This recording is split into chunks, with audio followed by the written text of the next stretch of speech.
Godzilla vs. Kong crossed the $300 million.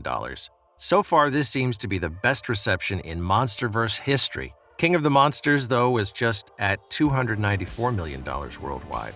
However, the legs for that movie were kind of shitty. It already had a huge drop from the opening and fell from a cliff the next weekend. Because why not? I mean, King of the Monsters had a really basic plot. They included so many monsters, and you know what happens when you have so many characters? Screen time and plot again will surely be a problem, right? On the other hand, Godzilla vs. Kong, I think Adam Wingard, the legend, yeah, I think he's way better than Michael Dougherty, had fewer monsters, and every kaiju had their share of screen time. Some like the Skullcrawler and the Hellhawks had less time given to them, but come on, you gotta agree it was way better than what Behemoth Methuselah did in KOTM. I was actually hoping to see Methuselah and Behemoth crushing the scenes, but I'll just say I'm content with what Godzilla vs. Kong had to offer. But today we're going to talk about the unknown monsters in the movie, just like this gray anguirus-like lizard here. Then most probably these should be leaf wings, and these crab-like Scylla kind of hollow earth arachnids that we got to see when Kong was making his way in the hollow earth. We'll leave all the known monsters aside, like the Big G, Kong, Mechagodzilla, and the Skullcrawlers, the Warbats, and yeah, a lot of leaks about the Hellhawks during the trailers, because I assume that by now you'd probably know much about these guys. This is Discover, folks, and without wasting much time, let's talk about the lesser-known or unknown monsters of the Hollow Earth. Firstly, when Kong just arrived at the Hollow Earth, we happened to see a lot of winged creatures in the sky. At first, I thought they were the psychovultures, but then by analyzing closely, they seem to be the subspecies of psychovultures, known as leafwings. Features-wise, leafwings are bat-like creatures with pronounced rostrum-like horns on their foreheads covered in spines.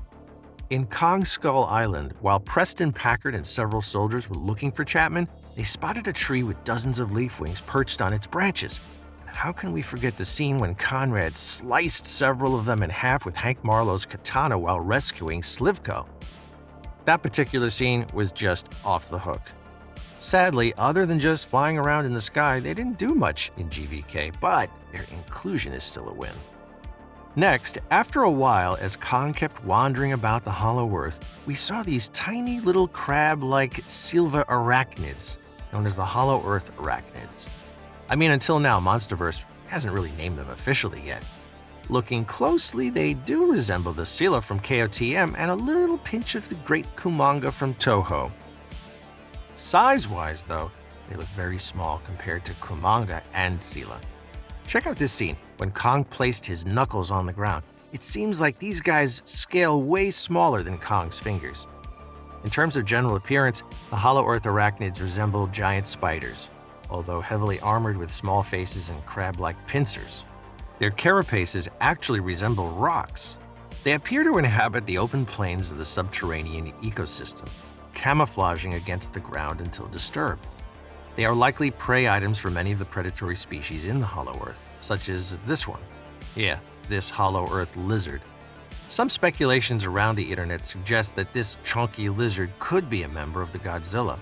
I mean, those spines on its back look like mini versions of Godzilla's dorsal spines. Some say that it could be one part of Godzilla evolution, like in Shin Godzilla. I've also seen in other threads fandom stating that this could be a baby anguirus before it had its spikes. Well, if MonsterVerse could really bring on anguirus to the picture in future films, that will shake the Hollow Earth as a whole. Some call this Godzilla Jr. Well, how I wish to see a mini-Illa version of the MonsterVerse. Well, what is this confusing lizard? There's no name for it as yet, so we'll just call it a Hollow Earth lizard. Their eyes are almost forward-facing, allowing binocular or stereoscopic vision, similar to many modern predatory species, indicating that Hollow Earth lizards are top predators. Will we be able to see these monsters in the future MonsterVerse movies? I guess so, but personally, I'd want them to make full use of Behemoth, Scylla, and Methuselah first. And yeah, what about those monsters appearing on the monitor in KOTM? What about them? Titanus Sargon, Titanus Behemoth, and all that jazz. And yes, not to forget the Leviathan. Who doesn't want to see a Leviathan or maybe a Kraken version of the MonsterVerse? Well, that was it, folks. Thanks so much for tuning in, and don't forget to subscribe to this channel.